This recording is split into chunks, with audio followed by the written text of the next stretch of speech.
এই তো দুদিন পরে বাড়িতে ঢুকেছি। বাড়িতে এসে ঢুকেই দেখি কোনো কিছু শাক সবজি কোনো কিছুই তো বাড়িতে নেই। তাই সকাল সকাল চলে গিয়েছিলাম আজকে বাজারে। এই তো এইমাত্র বাজার থেকে এলাম। তোমাদেরকে বলেছিলাম আমি এক রাতের জন্য উত্তরবঙ্গে বাবার বাড়িতে গিয়েছিলাম। হ্যাঁ, যেহেতু আমি একাই থাকি ফ্ল্যাটে, আমি চলে গেলে ফ্ল্যাটে তালা বন্ধ হয়ে যায় আর একা থাকতে হয়, একাই থাকে। কারণ আমি যেখানে যাই দুই মেয়েকে সঙ্গে নিয়ে যাই, আর ওরা একা থাকতেও পারবে না, থাকার মতো পরিস্থিতিও নাই। যখন বাজারে গিয়েছিলাম তখন কিন্তু মাকেও সঙ্গে নিয়ে গেছিলাম। মা একা একা ঘরে ঢুকে থাকে, কী করবে, তাই মাকে বললাম চলো মা আমার সঙ্গে যাবে। তারপরে এই তো আমাদের গ্রামে কিন্তু এখনও এঁচড় খাওয়া শুরু হয়নি, আর এঁচড় কোনো কোনো গাছে এখনও বড়ই হয়নি। মেদিনীপুরে কিন্তু অলরেডি বেরিয়ে গেছে আর খাওয়াও হয়ে গেছে অনেক। তাই তো আমিও আজকে নিয়ে এলাম। মা কিন্তু এরকম এঁচড় হচ্ছে মাংস দিয়ে কিংবা চিংড়ি মাছ দিয়ে কখনো খায়নি। মা এসেছে বলে আজকে নিলাম, মাকে রান্না করে খাওয়াবো বলে। আর নিয়েছি এ তো ছোটো মাছ। মা তো কিডনির পেশেন্ট, তার তো সমস্ত কিছু খাওয়ার বারণ, তো ছোটো মাছ হচ্ছে খেতে পারবে একটু আধটু, তাই হচ্ছে এখানে 250 ছোট ছোট ওই 5 মিশালি মাছটা নিয়েছি।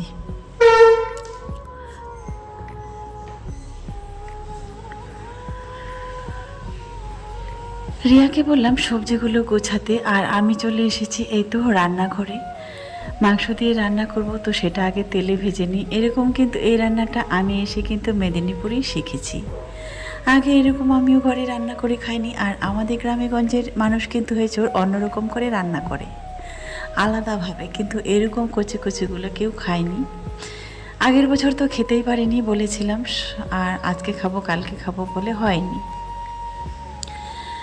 আর এবারে যেহেতু মা এসেছে সঙ্গে গেল, আর তখন মা দেখিয়ে দিচ্ছিল কোনটা নিব।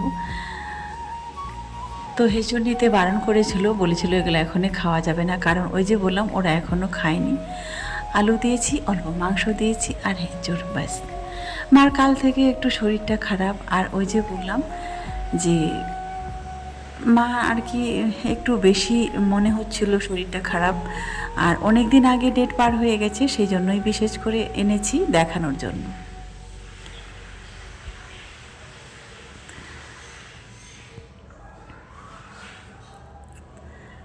তো চলো প্রথম থেকে শেষ পর্যন্ত পুরো ব্লগটা দেখতে থাকো, কি হয়েছিল আর কেনই বা এই কথাটা বললাম। আমরা যখন ফ্ল্যাটে থাকি প্রায় মাঝে মাঝে কোনো না কোনো একটা ঘটনা দুর্ঘটনা ঘটেই যায়, তাই না? কারণ এটা তো আর আমাদের বাড়ি না, এটা হচ্ছে ফ্ল্যাট, আমরা ভাড়ায় থাকি, রেন্টে থাকি, যেটাই অনেক রকমের বিভিন্ন ধরনের সমস্যার সম্মুখীন আমাদের হতে হয়। এর আগে যে ফ্ল্যাটটা ছেড়েছিলাম সেটাও তোমাদেরকে বলেছিলাম কী কারণে ছেড়েছিলাম এর আগের ফ্ল্যাটটা। মানে যখনই রাত্রি 12টা-1টা হলো তখনই দরজা দিয়ে ধাক্কা, লোকের আওয়াজ, এরকম বিভিন্ন রকমের, রাত্রি সারা রাতে ঘুমানো যেত না এরকম আওয়াজ। তারপরে যাই হোক সেখান থেকে ছেড়ে এসেছি। এখানে মোটামুটি নিরাপদে খুব সুন্দরভাবে 1 বছর কেটে গেল, প্রায় 1.5 বছর হতে যাচ্ছে। খুব শান্তিতে আছি, একদম জায়গাটাও নিরিবিলি, খুব সুন্দর শান্ত পরিবেশ। শুভ সকাল বন্ধুরা, এখন বাজে হচ্ছে 9:30। তো এই তো চলে এসেছি রান্না করতে। তো তোমরা হয়তো বলবে যে এখন কেন দিনের বেলা রান্না করছি। আমার তো প্রথম থেকে শরীর খারাপ হয়েছিল, তোমরা সবাই জানো, কয়েকটা 6টা না কয়টা 1 সপ্তাহ করার পরে প্রচুর শরীর খারাপ হয়েছিল। তারপরে তো মোটামুটি অসুস্থই ছিলাম, আর এখনও দেখছো এই যে মুখ হাত চোখ সব কিছুই খোলা আছে। আর এই কটা দিন হচ্ছে 1 সপ্তাহ অসুস্থ হয়ে যাচ্ছে, একটু সুস্থ হয়েছিলাম, এই গোটা 1 সপ্তাহ যাচ্ছে মানে শুধু ফুলে যাচ্ছি, কেন জানি না। সকালবেলা তো চোখ এরকম বন্ধ হয়ে থাকতে চোখটাও খুলতে পারছি না, এরকম এতটাই ফুলে গেছে। তারপরে হচ্ছে দ্বিতীয়ত আজকে হচ্ছে রবিবার, আজকে আবার স্কুল যায়নি, আর মোটামুটি যাই হোক দুজনেই বাড়িতে আছে। আর সবচেয়ে বড় কথা হচ্ছে মা এসছে, মাকে তো এখানে ডাক্তার দেখানো হয়, তো তোমরা সবাই জানো আমার মা হচ্ছে কিডনির পেশেন্ট। তো আগের বছরে মনে হয় এখানে 4বার দেখিয়েছিল। তারপরে অনেক দিন হয়ে গেল, সেই যে জুন মাসে গেছে আর কিন্তু দেখানো হয়নি। তবে বলেছিল যে ব্লাডটা মোটামুটি টেস্ট করে নিবে ওইদিকে আর কি, দেখানো হোক বা না হোক, আর ওষুধটা চলতেই থাকবে। তো বেশ কিছুদিন হয়ে গেল ব্লাডটাও টেস্ট করেনি আর দেখানো হয়নি। সময় পার হয়ে যাচ্ছিল আর মাকেও খারাপ লাগছিল। বলছে পেছনে কোমরের পেছন সাইডটা নাকি তুলতে পারে না, আর লাগেও না, এরকম আর কি পরিস্থিতিটা এই সময়টা হয়ে গেছিলো। তারপরে তো গেলাম, মাকে নিয়ে এসি। এখনও দেখায়নি, এই তো 2 দিন হলো, কাল পরশু হয়তো দেখাতে যাব, নাম লেখাতে হবে। আর হচ্ছে প্রেসক্রিপশনটা হচ্ছে ছাড়া গেছে, সব কিছু রেডি করেছিলাম। যখন এখানে চলে এসেছি তখন ভাবছি প্রেসক্রিপশনটা তো আনা হয়নি, রিপোর্ট কাগজপত্র। তারপরেও ওখানে ফোন করেছি যে হোয়াটসঅ্যাপে কাগজগুলো পাঠিয়ে দিতে, কিছু দিয়েছে, আরও কিছু বাকি আছে। তো কাগজগুলো সব পৌঁছে গেলে এবারে হচ্ছে মাকে দেখাতে নিয়ে যাব। তো মা যেহেতু সারাদিনে অনেকবার ওষুধ খেতে হয়, ওই যে বললাম কিডনির পেশেন্ট, মা তো রোজা রাখেনি, আগের বছরও রাখেনি, রাখতে পারবে না। তো ওই জন্য মাকে তো খেতে দিতেই হবে, খাওয়া করতেই হবে। আর এক একটা ওষুধের এত পাওয়ার, মা যে ওষুধগুলো খায় মানে খাওয়ার সঙ্গে সঙ্গে মানে কি হয় মনে, ওখানে মানে চোখ খুলতে পারিনি। আর কিডনির পেশেন্টে যত দামি ওষুধে হোক না কেন, আর ওদের খাওয়া দাওয়া তো পুরোটাই চেঞ্জ, আলাদাই, বুঝতেই পারছো। যেমন মাছ, মাংস, ডিম, দুধ এগুলো তো কিছুই মানে সব কিছুই বন্ধ, খেতে পারবে না। ছোট মাছটা বলেছে খেতে পারবে, তো যাই হোক ছোটো মাছটা সেরকম আর কি খায়ও নি। তো এই জন্য এতটুকু হলেও খাওয়া হলো, এতটুকু হলো মাকে দিতে হয় করে। যাই হোক ওই জন্য চলে এসে এখন রান্না করতে, কালকে বাজার করেছিলাম। তো চলো দেখাই রান্নাটা।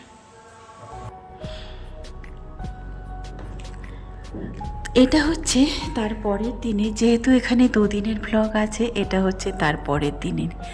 এই কলমি শাকগুলো এনেছিলাম, এটা রান্না কিন্তু করিনি, এটা হচ্ছে আজকে করব বলে।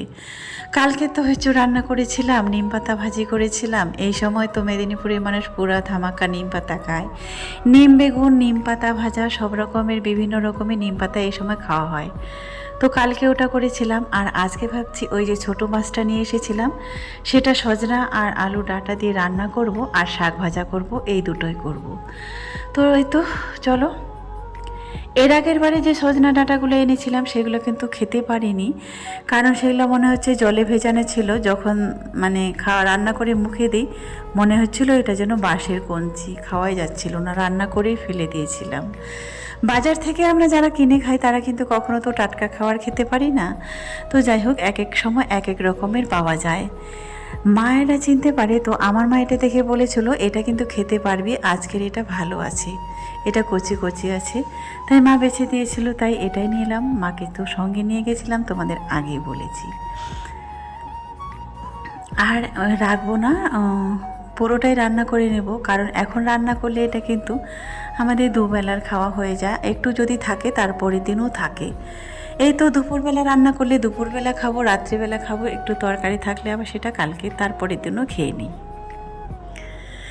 এই হচ্ছে কথা। তো যেটা তোমাদেরকে বলছিলাম, আমি যখন ফ্ল্যাট ছেড়ে যখন চলে যাই, বাবার বাড়িতে যাই, তাছাড়া তো কোথাও আর এখানে আমার আশেপাশে যাওয়ার নেই, তাই না? 1 রাতের জন্য 2 রাতের জন্য গেলে বাবার বাড়িতেই যেতে হয়। তাই তো এই মতো সব কিছু গুছিয়ে টুছিয়ে রাত 2টার সময় এখান থেকে বেরিয়ে যেতে হয়। রাত 2টোর সময় আমার এখান থেকে ফ্ল্যাট থেকে বার হলে যে পাশের বাড়িগুলো তোমরা দেখতে পাও, সেখান থেকে কিন্তু টোটোওয়ালা আগের দিন রাতে তাদেরকে ফোন করে দিতে হয় যে আমি 2টার সময় যাব কিংবা 3টায় ট্রেন আছে, তারা কিন্তু খুব সুন্দরভাবে আমাকে পৌঁছে দেয়। তো ওই রকম করে আমাদের যাওয়া হয়। তখন কিন্তু এত রাতে যখন বেরিয়েছিলাম তখন কিন্তু কেউ ছিল না যে কাউকে আমি জানাবো। তো আমার যাওয়াটা খুব ইমার্জেন্সি ছিল, ইমার্জেন্সি হয়েছিল। তাও পাশের ফ্ল্যাটে যে যারা থাকে তাদেরকে বলেছিলাম, তাদের সঙ্গে তো কথাবার্তা, বিকেলটা ঘোরা, একটু আড্ডা দেওয়া, চা খাওয়া, এগুলো কিন্তু হয়েই থাকে। তো কথায় কথায় আমি বলেছিলাম তাদেরকে যে আমি বাড়িতে যাব। তবে হ্যাঁ, আমি যেহেতু একেবারে 3তলায় থাকি আর মালিক থাকে নিচতলায়, এই 3তলা থেকে নিচতলায় আসা আর যাওয়াটা কিন্তু আমার পক্ষে খুবই চাপ হয়ে যায়। ওই যে বললাম, যারা সুগারের পেশেন্ট তারাই শুধু বলে, তারাই বুঝতে পারবে যে তাদের কতটা কষ্ট হয়, আর সেই পেশেন্টগুলো কী হারে দিন কাটায়। সুগার বেড়ে গেলেও সমস্যা, কমে গেলেও সমস্যা, সবটাই সমস্যা। তাই ভাবলাম একটা কথা মনে রেখেছিলাম যে যাই হোক তাদেরকে তো বলতেই পারলাম না তিনতলায় আর এখন নিচতলায় যাব না। তবে হ্যাঁ, এটা তো রমজান মাস, সবাই তো ভোরবেলা খেতে ওঠে। যখন আমরা তখন বের হব 3টার দিকে, তখন তো তারা রান্না বান্না করবে, খেতে উঠবে, তখন না হয় আমি তাদেরকে বলে দেব কথাটা। তো বিশ্বাস করো আমরা যখন যাই তখন কিন্তু ঠিক 3টা, 3:30টায় ট্রেনটা ছিল, হাওড়া লোকালটা ছিল 3:30টার সময়। তো আমি 3টায় বেরিয়েছি। বের হতে হতে নিচে নামতে নামতে কিন্তু যাই হোক 3:20 কিংবা এরকম বেজে গিয়েছিল। তারপরে দেখলাম যে কেউ ওঠেনি, কারো কোনো সাড়া শব্দ নাই। তবে ততক্ষণে কিন্তু মাইক অ্যালাউন্স করেছিল যে খাওয়ার জন্য, সেহরি খাওয়ার জন্য সবাইকে মাইকে ডাকছিল। তারপরে প্রথমত দেখলাম গেটটা খুলে দেখছি বেশ কিছু লোক, ছেলে মেয়ে বউ সবাই সবার হাতে লাঠি হাতিয়ার নিয়ে তারা তেড়ে আসছিল আমি যেদিকে ছিলাম আমার ফ্ল্যাটের দিকে। এরকম দৃশ্যটা দেখলাম। তো এইরকম দৃশ্যটা দেখার পরে আমি জিজ্ঞেস করছিলাম তোমরা কোথায় যাচ্ছ। তো চলো, এই যে তোমাদের যেটা বলতে চাইছিলাম, আমি ফাঁকা বাড়ি রেখে গিয়েছিলাম, আর ফাঁকা বাড়ি পেয়ে বাড়ি হানা দিয়ে সমস্ত কিছু খেয়ে দিয়ে একেবারে ফাঁকা করে দিয়ে চলে গেছে। এত বড় ক্ষতি করবে সেটা আমার কল্পনাও ছিল না। এই যে লঙ্কা গাছটা দেখতে পাচ্ছ, এই লঙ্কা গাছটার লঙ্কাগুলো দেখছো না, যেমন একটা ডালে শুধু আছে, তারপরের যে ডালগুলো হয়েছিল পুরো ডালটা পাখিরা এসে খেয়ে একদম পরিষ্কার করে দিয়েছে। গাছটায় না আছে একটা পাতা না লঙ্কা, যেই ডালটা বেলকুনির দিকে ঝুঁকেছিল সেটাতেই শুধু আছে, আর পুরোটাই খেয়ে পরিষ্কার করে দিয়ে চলে গেছে। বাড়িতে না থাকলে যেটা হয় আর কি। হ্যাঁ, তবে যেটা তোমাদেরকে বলছিলাম, ওরা যখন লাঠি শাঠা নিয়ে এদিকে তেড়ে আসছিল তখনই কিন্তু টোটোওয়ালাটাও, যে টোটোটায় যাব সেও কিন্তু পৌঁছে গেছিলো। তাদেরকে আমি জিজ্ঞেস করছিলাম যে এরা কেন আর কোথায় যাচ্ছে, তো বলছিল চোর বেরিয়েছে। তো যাই হোক, এই কথাটা শোনার পরে একটু ভয়ও হয়েছিল, আর খুব একটা ভয়ও লাগেনি। তারপরে যখন যেইখানে চোরটা ধরেছিল সেই জায়গাটা মতো পৌঁছে গেলাম, তখন তারাও কিন্তু সেই একই কথা বললো। এই তো স্নান করে চলে এলাম, স্নান কমপ্লিট, আর রান্না বান্না তো হয়ে গেছে, তোমাদেরকে দেখালাম। তো চলো এখন হচ্ছে মাকে খেতে দেব। আজকে একটু দেরি হয়ে গেল, 3টা বাজতে যাচ্ছে। তো সকালে দুপুরে একটু রান্না বান্না করতে করতে এমনি একটু ঢিলা দিলাম। সকালে মুড়ি আর হচ্ছে সুজি, মিষ্টি আলু এনেছিলাম, সেগুলো খেতে দিয়েছিলাম। তো যেহেতু ভারী খাবার দিয়েছি, মা তো এমনি এতটুক করে খায়, খেতে পারে না বেশি। তো ভাবলাম একটু দেরিতে করি। তো চলো এখন দিব খেতে। তো তারপরে টোটোওয়ালাটা দেখলাম একা আর যাওয়ার সাহস পেল না, সে কিন্তু সঙ্গে একজনকে নিয়ে নিল। যেহেতু রাতের বেলা একটা সাধারণ মানুষের ভয় হতেই পারে, আর যেহেতু চারিদিকে একটা হাহাকার চলছে, ছেলে ধরা, চোর, এরকম বিভিন্ন রকমের, তারপরে আবার রাতের বেলা। তো যাই হোক, সেই রাতটা আর কোনো কিছু না ভেবে তো আমি চলেই গেলাম। তো এখানে আসার পরে 2 দিন পরে আবার সেম ঘটনা, একই ঘটনা।